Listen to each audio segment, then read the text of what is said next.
Name is Alex, and for most of my life, I thought love was something you earned by being useful.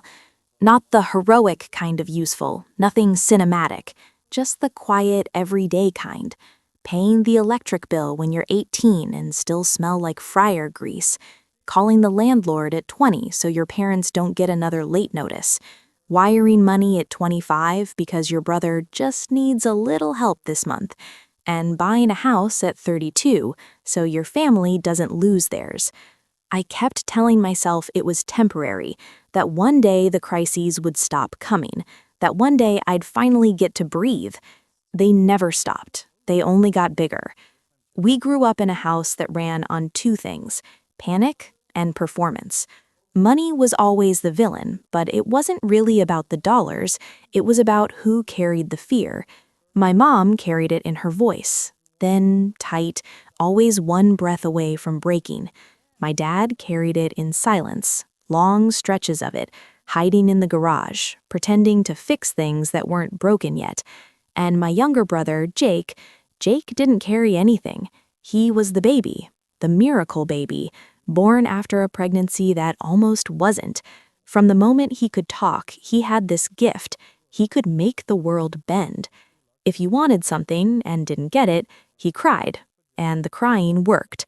Doors opened, rules softened, people rearranged themselves to make him feel better.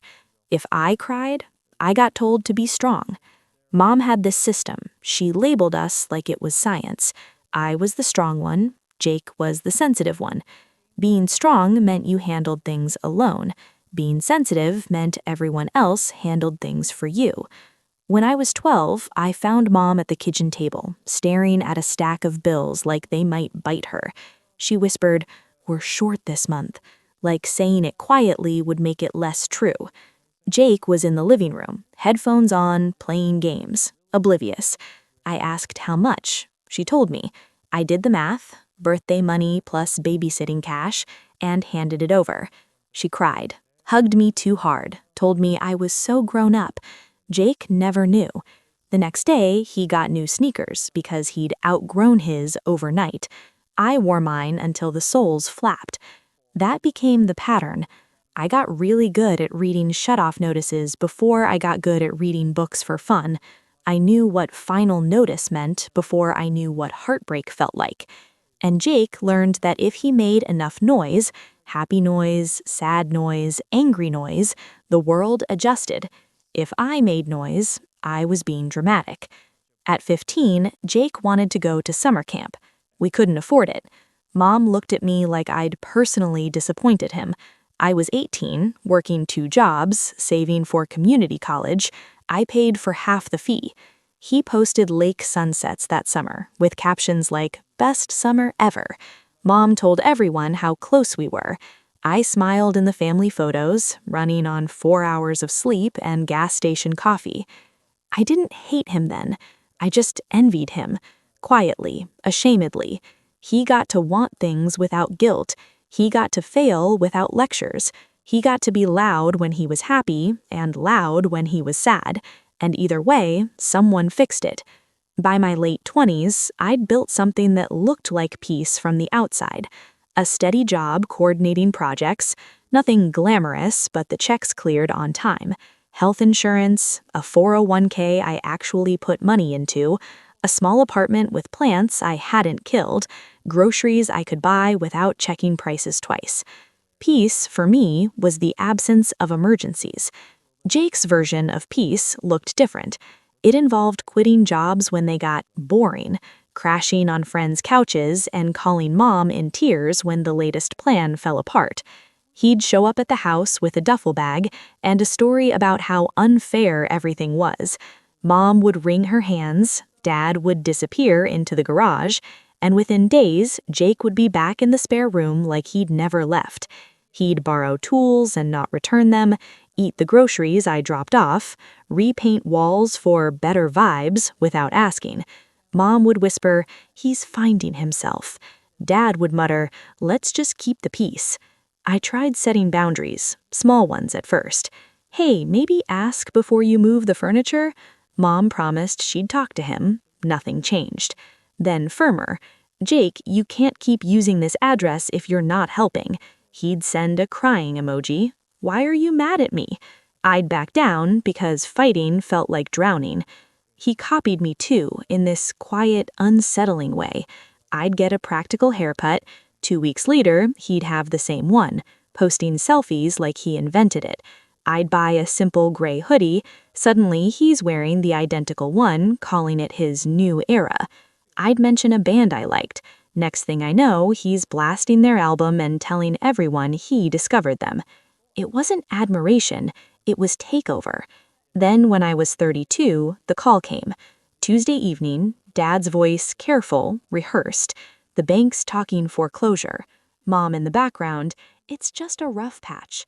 Jake, silent. I asked questions. Dad talked about medical bills, reduced hours, Jake's car repairs. I opened my banking app and stared at the savings I'd built, one brick at a time, for a down payment on my own place someday. It wasn't enough to fix their mortgage forever, but it was enough to buy the house outright, put it in my name, protect everyone. I told myself it was smart, an investment, a way to finally end the cycle. I ignored the voice that said I was just signing up for another decade of being on call. Closing day felt surreal. I signed until my hand cramped. Mom cried in the parking lot, hugging me like I'd won something for them. Dad shook my hand too hard. Jake grinned. This is huge for the family. I drove back to my apartment, sat in the dark, and felt the weight settle on my chest like a boulder I'd chosen myself. The rules were simple.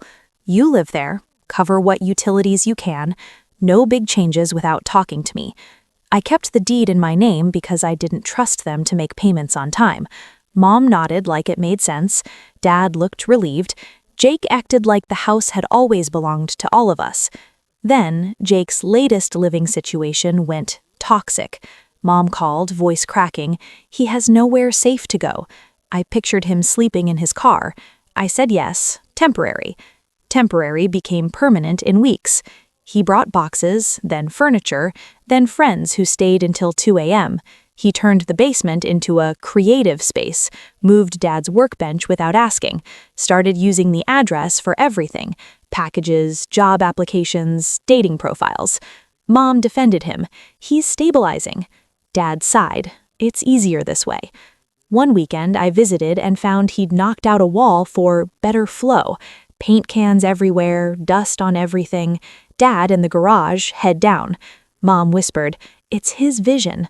I said quietly, "It's my house." Mom's face tightened. "It's our home, Alex."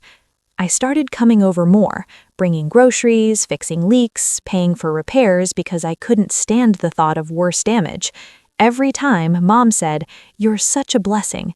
Jake said, "Thanks, sis," like I'd done it for him. I became a walking repair fund with abandonment issues. Then, Ryan happened. I met him at a work happy hour. Tall, quick laugh, the kind of guy who remembered how you take your coffee. Software developer, steady job, easy smile. He texted good morning, planned real dates, listened when I talked about my day without making it a competition. For the first time, someone wanted to know me, not what I could fix. My friends met him first. One said, "He looks at you like you're the only person in the room." I felt something warm I wasn't used to. There were small cracks. If I didn't reply fast enough, he'd double text. If I was quiet, he'd ask if he'd done something wrong. I told myself it was sweet. I was out of practice at being wanted. I introduced him to the family at a cookout I organized, bought the food, prepped everything, cleaned before and after. Jake showed up late, hair perfect, wearing the new shirt I'd seen him eyeing online. He inserted himself immediately, grilling with Ryan, telling loud stories, making Ryan laugh harder than he ever laughed with me. Jake touched Ryan's arm when he spoke, leaned in close. Ryan flushed, smiled too wide. I noticed. I said nothing.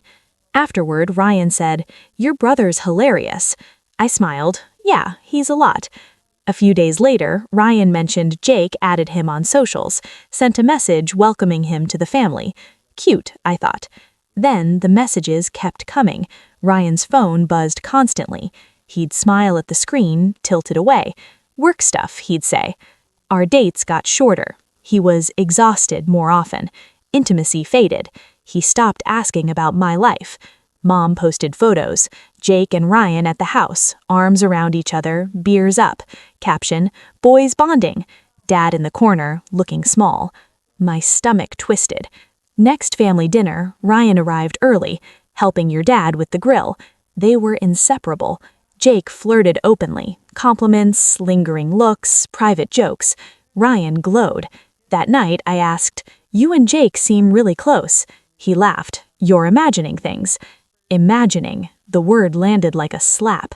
He canceled plans twice, helping Jake with something. My gut screamed. One Saturday, I drove to the house unannounced. Parents' car gone, Jake's and Ryan's parked close together. I let myself in with my key. Music low from Jake's room. I walked down the hall like I was moving through water. I opened the door. They were on the bed, half-dressed, tangled. Ryan's hand in Jake's hair. They froze when they saw me. I made a sound, half laugh, half something feral. Words came out broken. My house, my boyfriend, my brother. I grabbed Ryan's jacket, his charger, threw them on the floor. Not at them, just done. Jake pulled the sheet up, eyes filling on cue. "You're scaring me," he whispered. Ryan reached out. "Wait, it's not..." I ran, locked myself in the bathroom, vomited until my ribs ached. When I came out, my parents were home. Mom rushed past me, to Jake's room. "Baby, are you okay?" I stood in the living room, shaking. I said it flat. "Jake and Ryan are sleeping together." Silence. Then Mom's face crumpled. Not for me, for Jake. "Oh, honey." Dad stared at the floor. "Let's all calm down. These things happen." Mom turned to me, voice sharp. "Don't make a scene. You have so much already. Let him have something." Let him have something? I looked at her. The room tilted. My father wouldn't meet my eyes. I walked out. Didn't slam the door, just left. The weeks after were a blur of messages. Some apologies, most blame. Jake, "It just happened. I'm sorry." Ryan, "I didn't mean to hurt you." Mom, "You're overreacting. You weren't even that serious." Dad called once. "Jake's devastated. If you do anything with the house..." He didn't finish. He didn't have to. They let Ryan move in, officially, at the house I paid for. Mom sent a photo, them smiling in the kitchen. Caption, "Fresh start." I stopped answering, started therapy twice a week, cried in parking lots. Then they asked for money to update the bathroom. I laughed out loud in my kitchen, a sound that scared me. I called a lawyer. The process was slow, expensive, exhausting. Formal notices, deadlines, showings they sabotaged. Mom posted online about how I was abandoning them. Extended family chats exploded with her version. Alex is evicting us over a breakup. I replied once, "My brother slept with my boyfriend in the house I bought to save my parents. My mother told me to let him keep the boyfriend. Now they've moved him in. That's why." Some relatives went silent. One aunt texted privately, "I'm so sorry." Most chose the easier story. Mom showed up at my office, screaming in the lobby. Coworkers stared. Security hovered. She yelled about promises, about jealousy, about how Jake was finally happy. I walked away mid-sentence. The final deadline came. They left on the last day. Boxes in a U-Haul, glares like knives. Mom hissed, "I hope you're happy now." I looked her in the eye. "I'm getting there." Dad paused with a box, eyes wet, said nothing. Jake stood by the car. "You're disgusting," he spat. I almost smiled. Takes one to know one. I didn't watch them drive away. The sale closed a month later. I paid off debts, rebuilt savings, slept without checking my phone every hour. The silence in my apartment finally felt like safety, instead of waiting for the next disaster. They scattered, parents to a relative's basement, Jake couch surfing. I heard Ryan cheated again. Jake found out at a party, publicly, dramatically. Their relationship collapsed under bills and distrust, exactly as it was built to. Jake tried calling months later, new number. Mom's sick with worry. This has gone on long enough. No apology. I blocked it. A year later, I adopted a dog. I cook dinner without portioning for 4.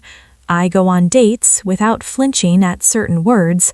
Some nights I still wake up expecting a crisis call. Most nights I don't. Last week I paid my own electric bill in 30 seconds, closed the laptop, no tightness in my chest. They can keep their version of family. I'm done auditioning for a role that only exists when someone needs saving. I'm not fully healed, but I'm healing. And for the first time, no one's asking me to pause that to fix theirs.